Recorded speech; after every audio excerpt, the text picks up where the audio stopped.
semuanya berteman baik. Saya dengan Mas Fauzi juga berteman baik, apalagi dengan Pak Fatah. Baru saya 4 bulan kenal Pak Fatah, tapi saya sudah intens berhubungan seperti apa?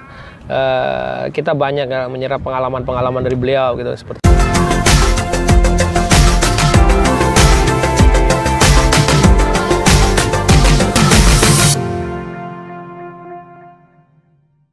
Terus kemudian Mas Hairul memilih, saya akan dukung Fathah Yassin. Ini kenapa ini?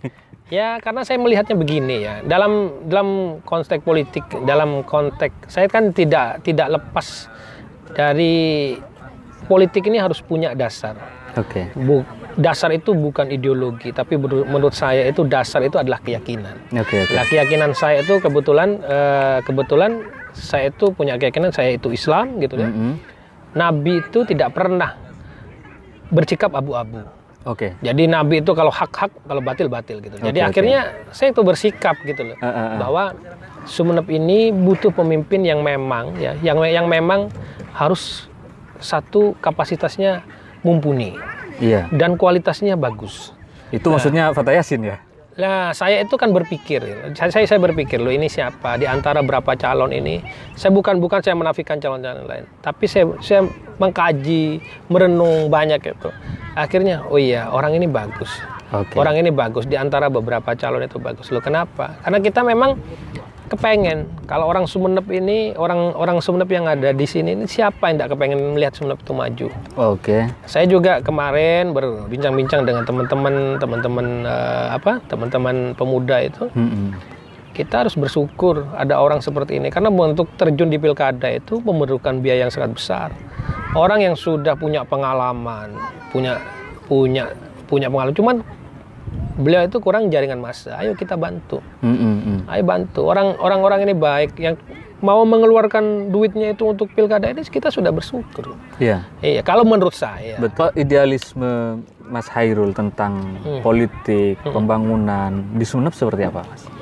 Kalau saya melihat begini ya.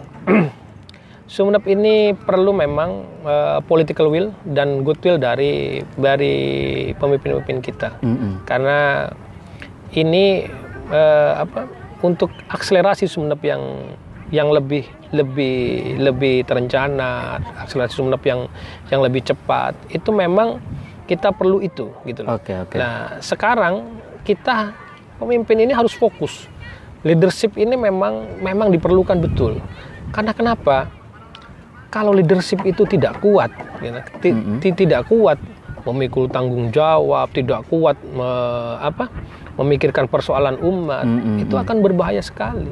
Karena yang dikelola ini adalah uang yang bukan uang sedikit, tapi uang sebesar 2,4 triliun, 2.400 miliar. Termasuk kekayaan alam Sumeneb juga luar biasa. Iya, ya? Karena ini salah satu ya, ini salah satu potensi kekayaan alam dari pariwisata. Ini kalau dikembangkan betul, ini bisa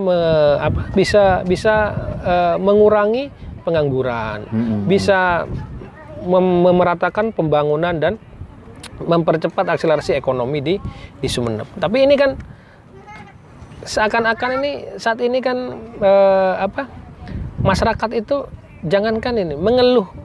Kalau kita di survei ya, jangan itu mengeluh saja gitu, masyarakat itu seharusnya pemimpin sudah tahu ini mengeluh dalam bidang apa gitu kan, seperti itu. Saya sering ketemu dengan teman-teman itu bilang, wah, kita itu harus ngasih mimpi ke masyarakat kita. Mimpi itu, tapi bagi seorang pengusaha seperti saya itu, mimpi itu harus jadi aksi. Oke. Kan ya, harus mimpi jadi aksi. Visi itu harus jadi aksi dan mimpi harus jadi kenyataan. Itu kalau pengusaha seperti saya gitu ya. Tapi bisa saja orang lain itu punya visi dan mimpi yang berbeda. Tapi kalau di konteks kita di pembangunan Sumeneb itu, visi dan misinya yang dinamikanya berbeda ini bisa kita jadikan sinergi untuk sama-sama membangun Sumeneb yang lebih baik ke depannya seperti apa. Kita ini kemiskinan kita sudah nomor 2 setelah Sampang. Di nomor Madura, 2 di Jawa Timur. Di Jawa Timur.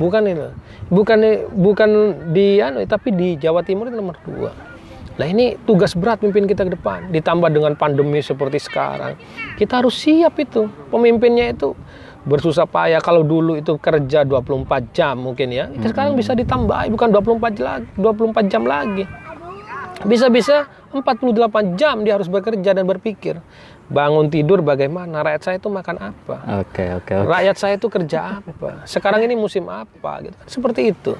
Kalau untuk evaluasi kepemimpinan Sumeneb misalnya pasca reformasi hingga sekarang 20 tahun ya, sekitar 20 tahun. Seperti apa, Mas?